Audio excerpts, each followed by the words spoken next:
If you have a burning passion in your heart for a certain individual, then I could say that's way more of a burning passion than what we can see inside of Bedrock, because now, as this one preview, the Creaking Heart can no longer be used as a fuel source. And alongside that, we saw plenty of other different types of small changes and tweaks the entirety of the Pale Garden, including other things to do with the Creaking Heart, such as the fact that pistons actually now no longer push them. So if we push this, then yep, they are now no longer pushable by pistons. Something you might notice mildly around the place is the fact that pale moss and pale hanging moss is now spawning in a little bit differently than it did before, because it's now just generating in just slightly more, I believe, than what we saw last time. So just expect to see just a little bit more than what we saw before. Something else you're going to see more on the place is a lot more of these pale oak trees, because before, for some reason, on Bedrock Edition, we saw a lot less than we were supposed to, but now it should be matching Java Edition and seeing pretty much around the exact same number of pale oak trees around the place,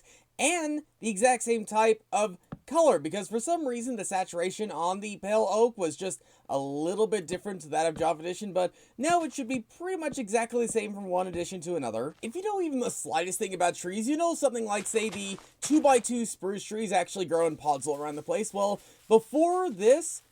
beta, moss would actually generate around the pale oak trees, but now, as this one preview, it now no longer does it. It still grows like the pale moss hanging stuff and things like that, but no longer will you see the pale moss on the ground. So if we just grow a tree over here, then we will eventually see that we are not getting any of the pale moss, but we are getting a bunch of everything else we see from the tree. But if you still want a bunch of pale moss, then you can always just bone mill it like any other type of moss. Speaking of any other different type of thing, the sky color, as we can see right now, inside the Pale Garden is gray. But if we go over to the Dark Oak Forest, then we're eventually going to see it snap into blue, and then snap right back into gray, because now, as this one preview, it should be a little bit more, I guess, consistent with being like right on the edge of a Pale Garden, with it being gray and then it being blue and like other different types of biomes. Kind of wish it was a bit more of a gradual transition from one to the other, but you know what? Baby steps, baby steps. There's also been a bunch of other different types of things inside this beta, such as, say, like block breaking with, say, Amethyst Geode or other different types of things like that, but